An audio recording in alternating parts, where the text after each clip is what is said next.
Hey yo, what's up everybody? This is DTM. I am live here with you this morning, this afternoon now. It's 12 o'clock. I am at post office setting up, and you can't see everything that's going on here, but let me see if I can turn the iPad around so you can see how it's set up for the podcast. So there's a ton of cameras here. They're really some smartphones. I got a Samsung here it's a recording backup. I have an iPhone here that is connected to the iPad that's right here in front of you. I have an iPad mini that's recording backup. I have an iPhone up here that is connected to that iPad. And then I have another iPhone on this side. Let me turn it around so you can see. I hope you can hear me well. There's another iPhone. And I'm getting ready to set up the lights. So that's what's next. I have a big old bag of lights on this side that I'm about to break out and put up so that we have a good mix of natural light and artificial light. And what's up? Hey lady, how you doing? Good to see you.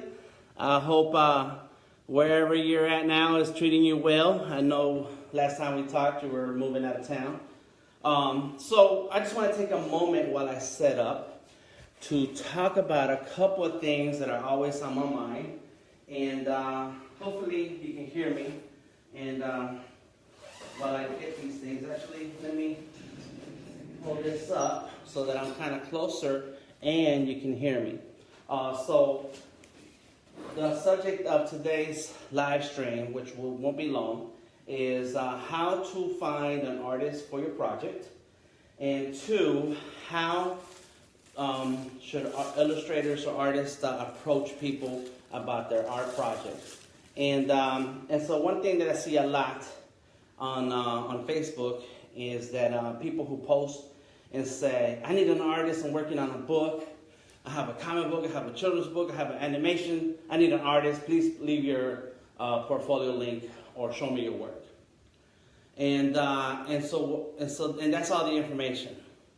And so in order to approach an artist, an illustrator who's interested in working with you, you need to find that illustrator or artist yourself first. All right, peace out. What's up? How you doing, Neko?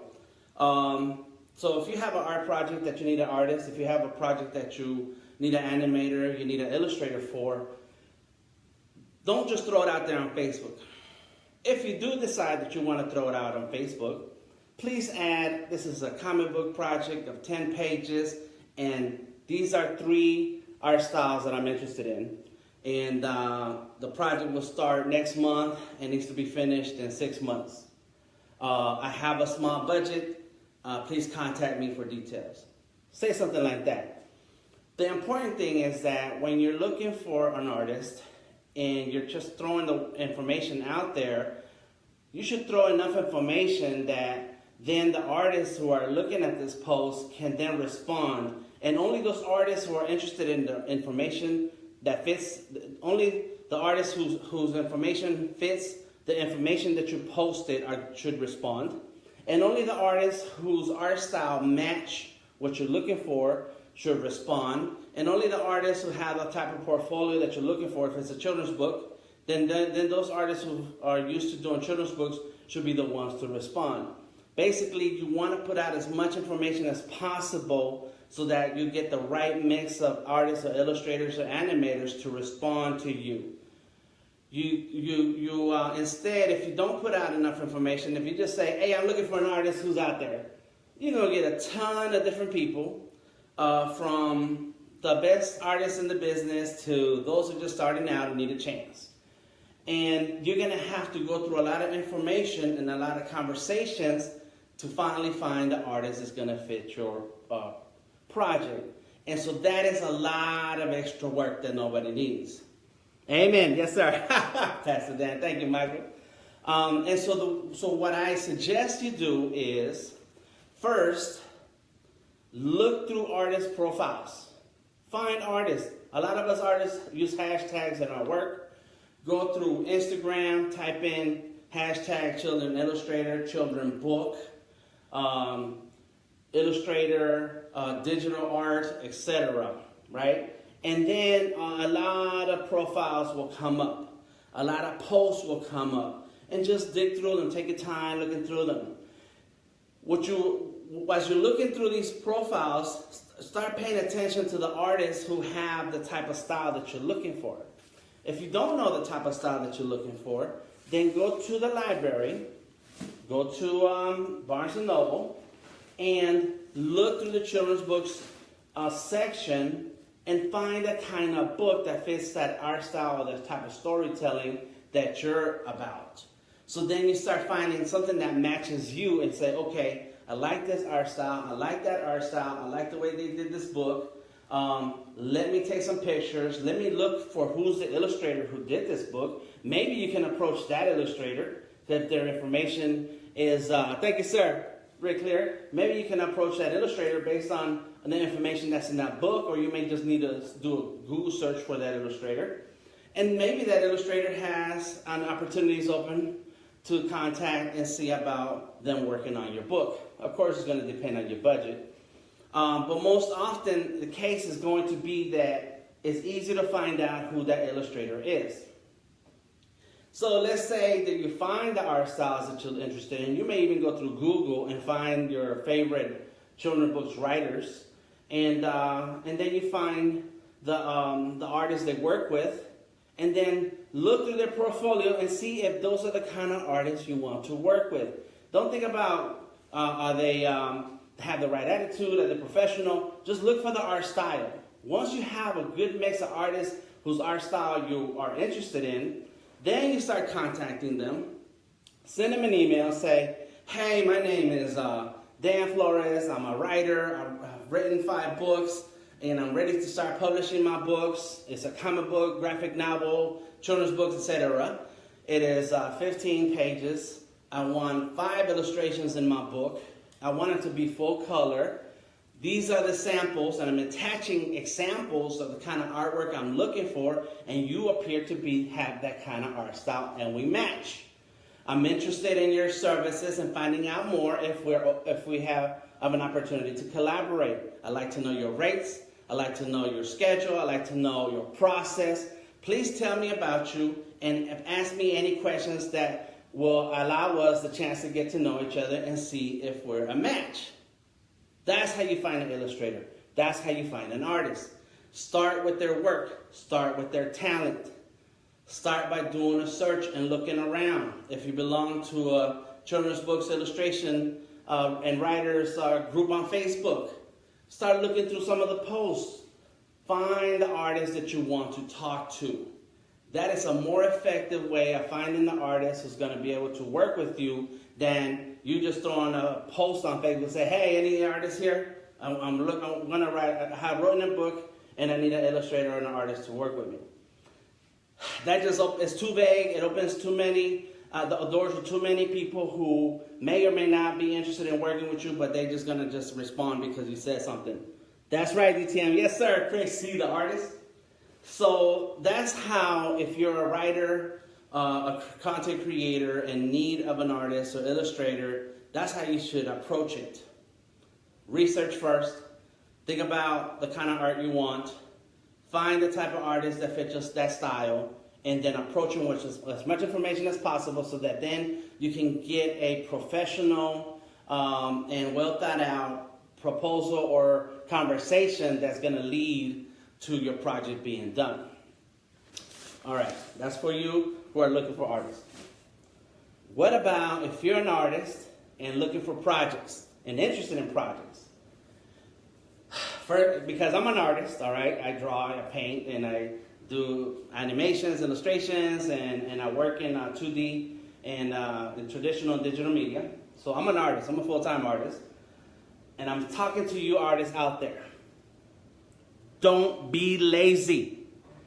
Stop being lazy. All right? Stop it. Let me see what's going on here. Sorry, I had to answer this. All right? You're being lazy, artists. Stop being lazy. Okay? All right. And Tamika, thank you for coming in. Sean Russell, what's up? So Tamika, you missed the part about what I was talking about to people who are interested in artists and looking for illustrators. So please review the beginning of this video and add what you think should be added. But if you're an artist, if you're an illustrator, if you are a creative visual designer of some type, and you see a writer or somebody posting something online on Facebook or anywhere saying, hey, I need some artists. Does somebody have is interested in working on a 32-page comic? It's going to be paid, of course.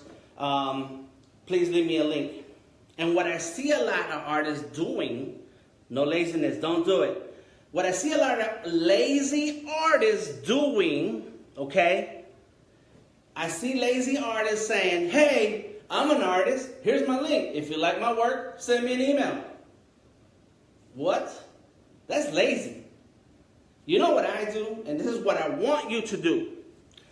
A professional artist is telling you other artists out there, and here goes another professional artist stepping in the house, is what I want you to do as an artist, and if you consider yourself a professional or want to raise your level of projects and conversation to a level that deserves proper payment, then this is the process in which you will approach people who are interested in an artist to do the illustrations and so on. What I do is, hey, Tamika, that's a perfect example. Hey, Tamika, I'm interested in working in your book. I am an artist, illustrator working in digital and traditional media. You can find my portfolio on such and such link. You can find my process on such and such link. Please send me your email. I'll send you my CV. I can send you samples of my work that will fit that type of project that you're interested in. So if they're talking about children's books, I have artwork that fits children's books. If they're talking about comic books, I have artwork that fits comic books. If they're talking about traditional media, I have a portfolio that has traditional media. But whatever it is that you see out there that somebody is asking for, put together a package, find out their email address, and then send them all the information they need for them to decide whether or not you have the talent necessary to work on that project. And I guarantee you, the more you do that way, the better the response you're going to get, and the more customers and clients you're going to find.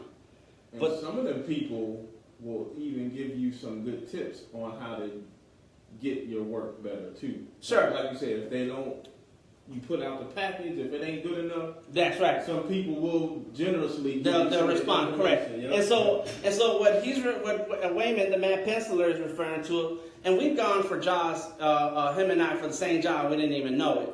We'll come in contact with somebody who's looking for an artist, who's at least an illustrator of some kind, and we put together a package and put it out there.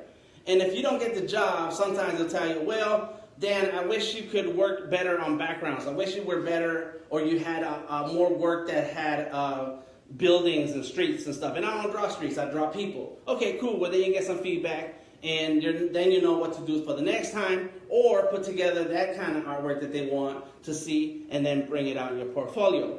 And what are some of the things that have happened that when the Mad Pencil and I approach the same person, they'll call the first person who answers the phone. And we'll miss the same client, and one of us will get the job, and the other one did not get the job. And it's not because they chose one or the other, it's that they started calling because they love our work so much. They just start calling. If you miss that call, then they're going to call the next artist, and then the next artist who answers, that's the one who gets the job. But that means that is the information that we're putting out as professional artists is being effective.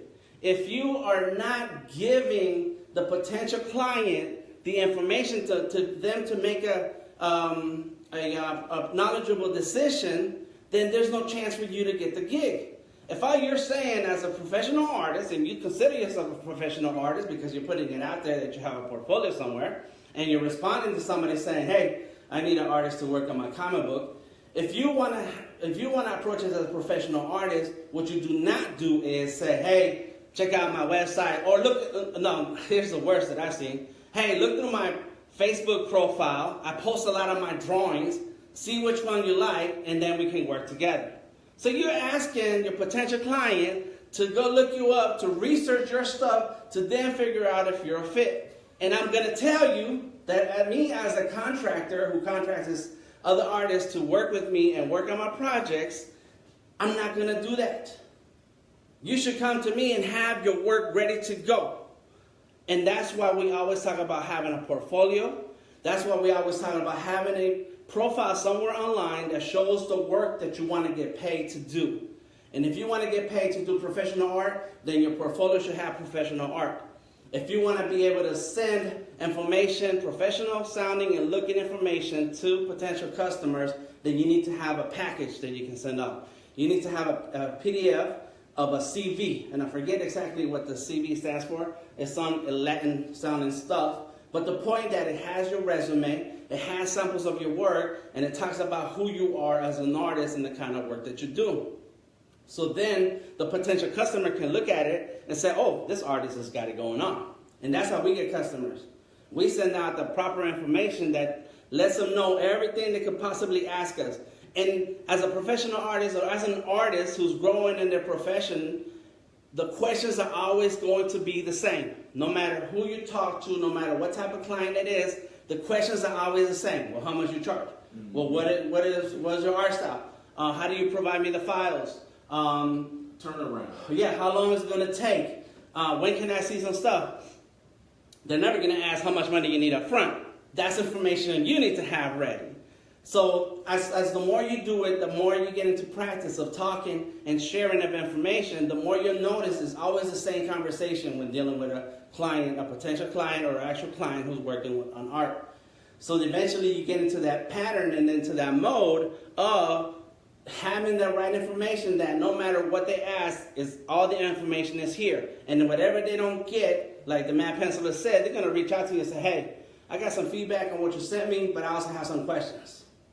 And that is how you approach this art life as a professional. Stop being lazy, artists. And I can't remember what the word CV stands for, but it stands for a resume with a portfolio in it. And I'm not going to look it up. I want you to look it up. You look it up. I want you to start using Google. I started a long time ago. I'm sorry, it's turning into a rant on artists. That's because I really care.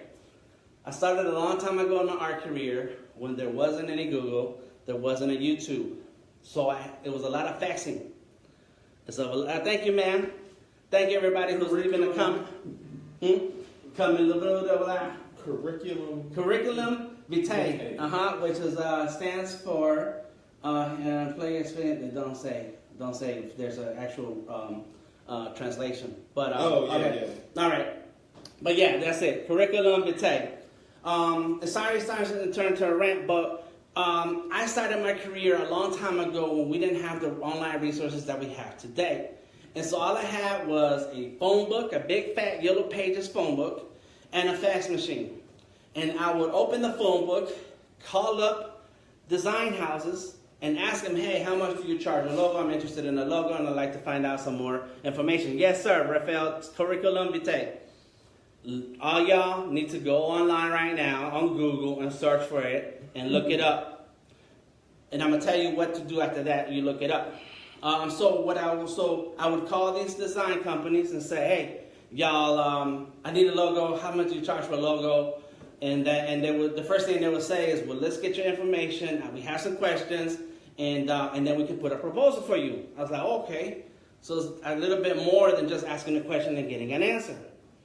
So I'd have to fax them, and they would fax me back. All right, this is a long time ago. I'm sorry, this is the 90s. And that's how, by me going out and asking questions and gathering information, was I able to understand how I need to present myself as a professional. Your artwork needs to be presented professionally. Your presentation needs to be presented professionally. Your whole being has to be presented professionally in order to demand the type of money that's going to allow you to sustain the lifestyle that you want and pay your bills and live your life. So, with the information that we have available today, all you have to do, and I've done this, I do this all the time because I never stop learning. All you have to do is do a search. Do a Google search for a CV and do a Google search on your favorite artist. Look for your favorite illustrators, look for your favorite children's book artists, look for your favorite comic book artists, and do a search for their CV. Some of these artists have made a CV in the past. A lot of these professional artists out there getting paid lots of money for their work have a CV, or they have a portfolio that is in a PDF format that they send out to potential clients.